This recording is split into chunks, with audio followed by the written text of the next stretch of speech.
Hey guys, welcome back to my channel. In today's video, I'm going to show you how to fix something went wrong in X, known as Twitter. If you see a message that says something went wrong, try again, don't worry. This is a common problem and can be fixed by easy steps. First, you need to check your internet connection. For that, swipe down from the top right corner of the screen. This will open Control Center.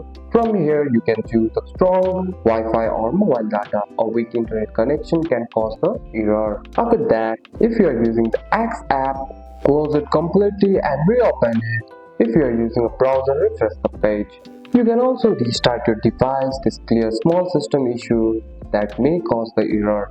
You can also check for the update. For that, go to the App Store. In the search bar, type X. Click on Update if available. Using an old version of the app can cause error.